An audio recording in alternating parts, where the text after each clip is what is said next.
Now, back out to Memorial Stadium for more of the Husker Countdown pregame show on 90.3 KRNU.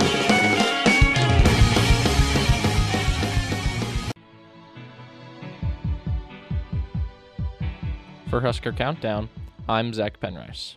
The Nebraska wide receivers have been very impressive in spring practice, leading many to believe that this group may be the best wide receiving corps in Nebraska football history.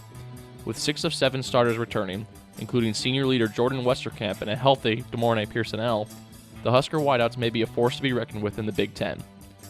Many used the De'Mornay Pierson-El touchdown catch versus Minnesota last season and the Westerkamp catch versus Florida Atlantic in 2014 as examples to show just how good this wide receiver corps can be. Armstrong pumps, holding, going for the end zone for De'Mornay Pierson-El. He makes the catch, tipped up in the air, touchdown Nebraska, unbelievable. Armstrong for Westerkamp again, and he caught it behind his back.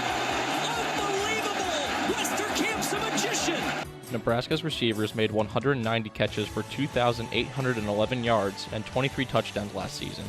Although Nebraska may intend to throw the football a little bit less this year, ESPN writer Mitch Sherman believes that the Nebraska receivers will be the second best group in the Big Ten behind Michigan, but still be the best group in school history. Connor Happer of 93.7 The Ticket has liked what he's seen from the Nebraska receivers this spring. You know what? This is as good as the wide receiver unit as I've seen, as deep as a wide receiver unit as I've seen. Yeah, it looks really, really good, and that's where the questions start to come in. You want to run the ball a little bit better. You want to run the ball a little bit heavier. But you have those weapons on the outside that you really have to get the ball to, too.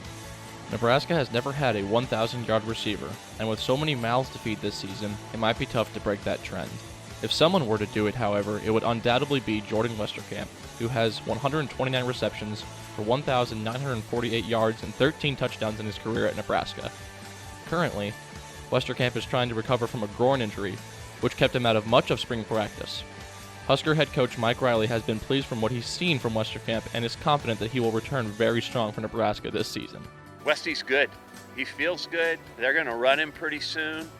I think everybody's really confident he's going to be well very soon and be good for workouts pretty soon with the team. The biggest key for the Nebraska receivers this season is staying healthy.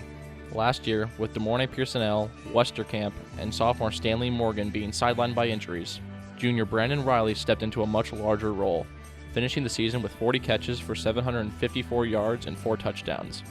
Now a senior, Riley has a bigger role even with a fully healthy Husker receiving corps.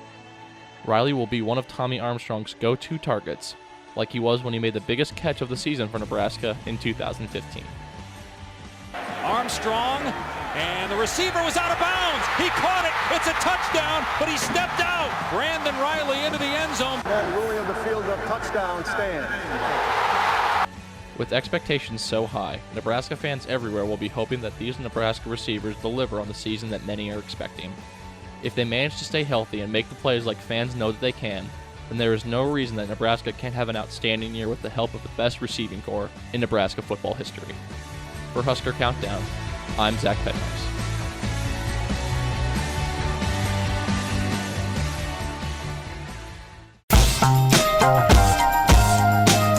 Stick around. More pregame coverage is next on the University of Nebraska's radio station, 90.3 KRNU.